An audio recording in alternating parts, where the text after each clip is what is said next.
નમસ્કાર દર્શક મિત્રો, અતરંગી ન્યૂઝ સાથે હું વૈશાલી પોબારુ સ્વાગત છે આપ સૌનું। કરીશું નજર આજના સમાચાર પર। ગુજરાતના 18 જિલ્લાઓમાં જે યુદ્ધની મોક ડ્રીલ સાંજે 7:30 થી 8 વાગ્યા સુધી અંધારપટ જોવા મળશે। સરકારે અપીલ કરી છે કે પેનિક ના થવું।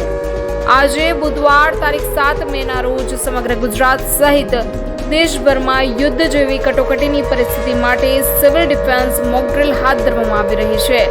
આ ડ્રીલ ભારત સરકારે આયોજન કરી છે અને ગુજરાતના 18 જિલ્લાઓમાં સાંજે 4 વાગ્યાથી 8 વાગ્યા સુધી ચાલશે।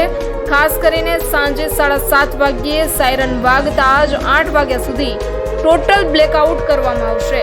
આ અવધિ દરમિયાન લોકોને તેમના ઘરની બધી લાઇટો બંધ રાખવાની સૂચનાઓ આપવામાં આવી છે।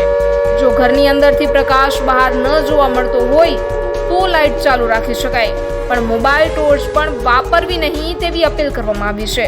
ઘરની બહાર ન નીકળવું, લિફ્ટનો ઉપયોગ ના કરવો અને સોસાયટીમાં એકત્ર ન થવા સ્પષ્ટ સૂચના આપવામાં આવી છે।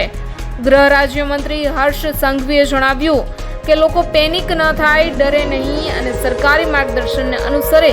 આ ડ્રીલ પાકિસ્તાન સાથે વધતી તણાવપૂર્ણ સ્થિતિ અને સુરક્ષા ચિંતાઓના ભાગરૂપે આયોજિત કરવામાં આવી છે। તારીખ 22 એપ્રિલ જમ્મુ કાશ્મીરના આતંકી હુમલાની પૃષ્ઠભૂમિમાં ભારતે સાવચેતીના પગલાં હેઠળ સમગ્ર દેશમાં તૈયારી દાખવવાનું નક્કી કર્યું છે।